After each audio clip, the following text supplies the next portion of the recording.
Hello, everyone, and welcome to another episode of Tiff Talks Tech. Today, we are going to take a stroll through the tech graveyard. You know that one? It's the one where pilot programs go to die. You might test something cool, people are excited, there's a kickoff call, a check in, maybe even some really solid results, and then nothing. Crickets, radio silence, no rollout across the board, no renewal. It's just gone into the abyss. So today we are going to be breaking down why that happens and why even the best tech can crash and burn in multifamily, and what both suppliers and operators can do to keep promising ideas don't get buried. So let's dig in. So let's start with the obvious. In multifamily, we love a pilot. It is low risk, it's budget friendly, and in theory, it's smart. You get to test before you invest. But here's the issue.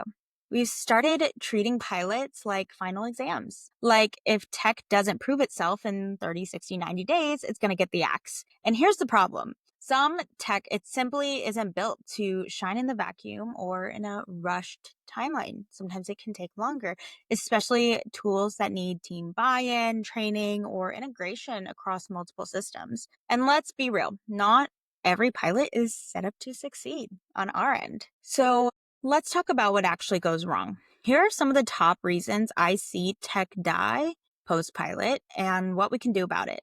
So a lot of times, number one, there's no executive champion. If no one is at the top backing the product, it's really easy for us to lose steam, especially when priorities shift. This is an area where I've personally struggled in the past. What I've found is that not everyone has the same priorities as you might. So here's a solution that I suggest. Get stakeholders in as early on as you can.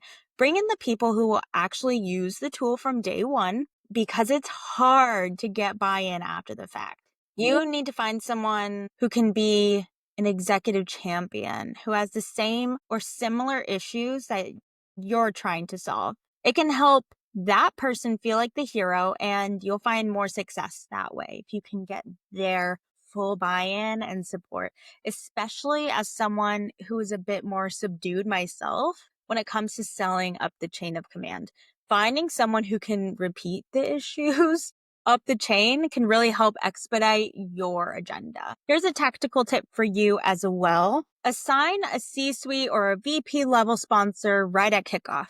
Make sure that they know what success looks like and that they're looped in every aspect, in the check-in, setup, all that stuff, because it will really help impact everything in the long run. The next thing I see get in the way is poor internal communication. You might see marketing not looping in operations, or operations forgets to train leasing or let them know what the tool even is. Everyone's asking, wait, what is this thing again? Simply sending an email is just not going to cut it. Repetition is really where it's at. You have to send an email, host a webinar, send a PDF, all the things to get in front of people. And that way, people can't say they never had the opportunity to get educated. You have covered all your bases. Here's a tactical tip for you. Set up a kickoff and a mid-pilot sync with all departments impacted. You can use a shared Slack or Teams channel, an email thread for weekly updates, questions, and wins with the product. Make sure you are in front of people. And like I said, repetition. It helps. It really, really works. Trust me. The next thing that I see get in the way is unclear success metrics. If the goal was just better performance, what does that really mean? More leads, more leases, less time on certain tasks? So here's a solution for that. Define success before you ever start. Agree on what a win looks like and how you're going to measure it. Don't just wing it. Do your homework beforehand and decide what results you really want to see. Don't just let the vendor be the only one who decides this for you, because they're going to have what they think is successful. Sure, it might help, especially because they know what they should be seeing within the product and what's kind of typical. However, when you don't define this yourself, it gets easy to get swindled into success. That might not actually be what you need the most. So here's a tactical tip for you. Be sure to use SMART pilot goals. I know you've heard this over and over and you're probably sick of hearing it, but as always, specific, measurable, achievable, relevant, and time bound. So for example, our goal might be to increase lead response time by 15% over a 30-day period. Another tactical tip for you. Create a pilot success plan as well. So before it ever starts, you could have a one pager that has the goal, the metrics you want to track, who's responsible for using the tool, how success will be measured, and what happens after the pilot ends. If you don't have this documented and agreed upon, take a pause. You're not ready to take on the pilot. So be sure you have all this in place before you ever get started. The next thing I see is tech overwhelm. Teams are juggling so many tools already. Just one more login, no matter how good, can feel like the straw that breaks the camel's back. So here's a solution for you. Pilot less, roll out more. Honestly, if you're 90% sold already, just commit. A half-hearted pilot can cost more than a well-managed rollout. Before agreeing to a pilot, ask yourself, is it actually going to make things easier for your on-site teams, or is it just going to be a bigger burden than it's actually worth? Like the one AI rollout I did that lost all our leads. It was awful. And it just felt like not only did we waste our time on the 20-page setup, but we lost all those leads that went into the abyss. So it really wasn't worth it. I wish we had rolled out the product that was actually working for us than the one that was thrust upon us. But the positive with that was that we had properties that we were A/B testing. We had very similar, 5 of each similar kind of property types. We had A, B, and C level and affordable communities. So we had a few of each on both pilots so that we could really say, hey, this does not work. And it's not just a one property thing. Here's a tactical tip for you on that. Before piloting anything, audit your current stack.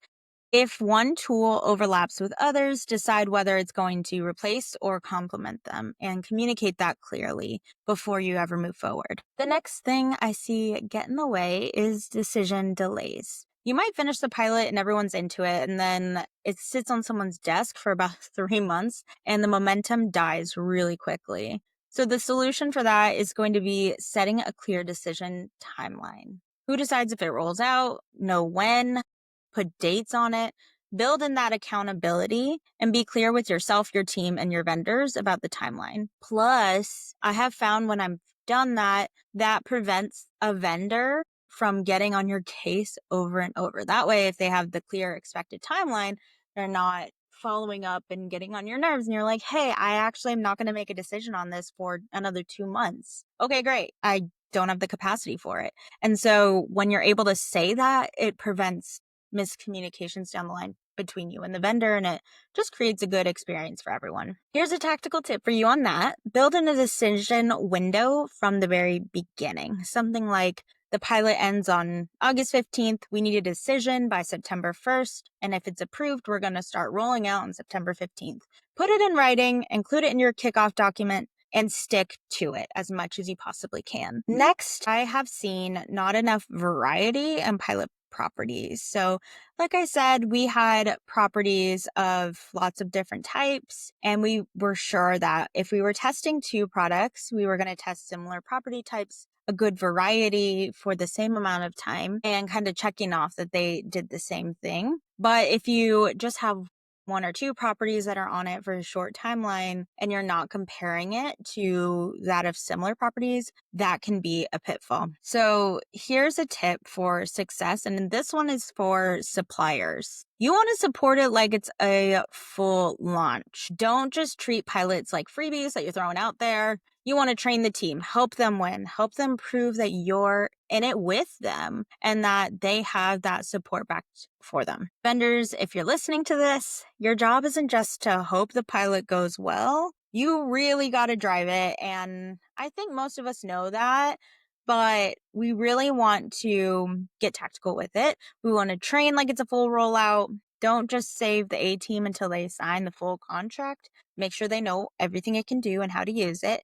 Be present. If somebody emails you, respond, even if you don't have the answer. Even if you have to go back to dev to get an answer, please say that.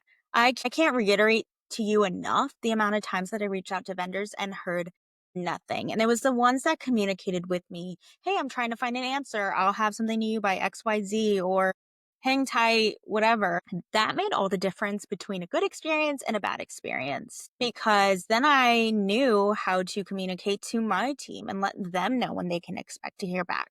The next thing is making sure that you're giving that client the ammo that they need. Create a simple ROI recap that they can sell up the chain of command so that they know how to prove the success. And then lastly, offer a pilot wrap-up call. Don't just let it fizzle out, which if you want the sale, you won't. But make sure that you end with clarity. Here's what we learned, here's what went well, and then here's what we need from you next. Suppliers who guide the whole process like this, they're not just going to sell.